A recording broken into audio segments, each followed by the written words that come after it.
Estamos de volta. O programa Você Precisa Saber recebe hoje o advogado e professor de Direito Tiago Quintas Gomes, docente da UNAERP, para comentar sobre o tema A Nova Lei de Prisões no Brasil. Doutor Tiago, a gravidade do crime é um fundamento para decretar uma prisão processual? Esta é uma boa pergunta. Na realidade, o que a gente acaba analisando é que a prisão preventiva, para ser decretada, ela tem que ter base, né, legal, e aí a conveniência da instrução criminal e a aplicação da lei penal, considerando as duas hipóteses a que eu havia dito no bloco anterior, elas justificam a prisão. Então aqui eu estou demonstrando a necessidade diante de alguém que é detentor da regra da liberdade.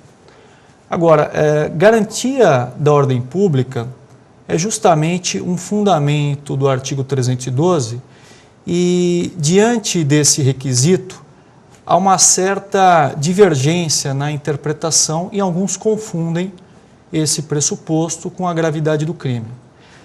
Eu diria o seguinte: a presunção de inocência, em hipótese alguma, ela pode ser violada.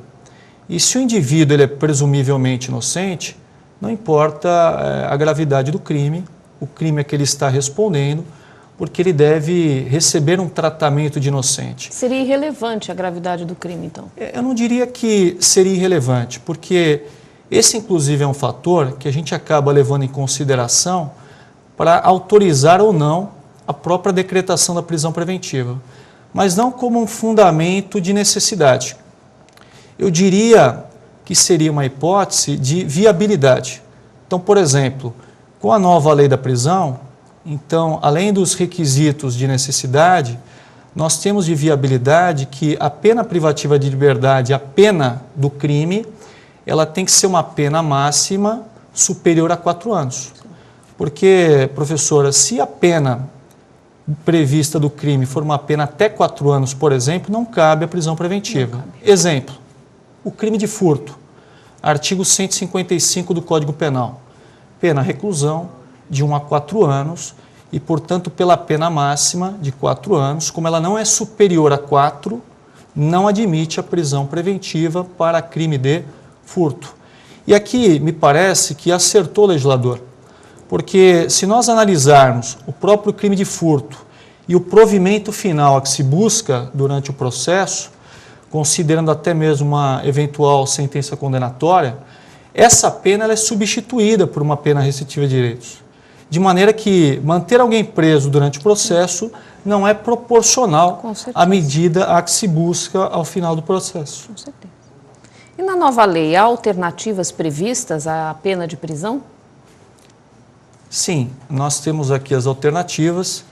Inclusive, eu acabei tomando por base até mesmo o crime de furto.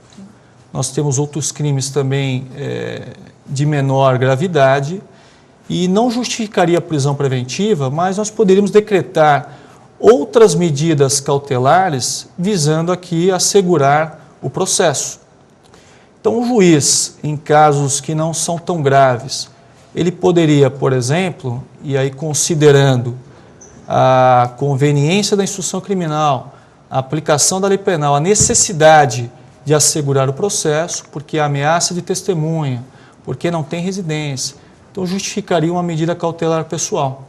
Então, por exemplo, de comparecimento periódico em juízo, para informar as atividades, e aí eu estaria assegurando a aplicação da lei penal, e, por outro lado, manter uma distância entre o acusado e a vítima. Eu estaria assegurando a prova, por exemplo.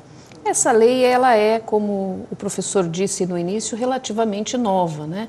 Já existe alguma estatística em relação a isso? As aplicações dessas medidas e a efetividade dessas medidas cautelares com esses indivíduos? Eles se apresentam efetivamente ao juízo? Já existe algum dado em relação a isso? Na realidade, a questão das medidas cautelares, elas vão de encontro à Constituição. O que não poderia se admitir é uma prisão, como eu ressaltei, em casos em que não é proporcional nós aplicarmos a medida. E até mesmo para crimes graves, porque não é que o crime grave justifique a prisão. Sim. Torna viável Porque, Claro. como eu ressaltei, né, é preciso demonstrar a necessidade. Não é porque o indivíduo está respondendo a um processo por crime de roubo, por exemplo, que necessariamente será imposta uma prisão preventiva, porque é importante lembrar que a regra é da liberdade e, portanto, até que se prove a sua culpa com uma sentença transitada de julgado, ele deve responder o processo livre.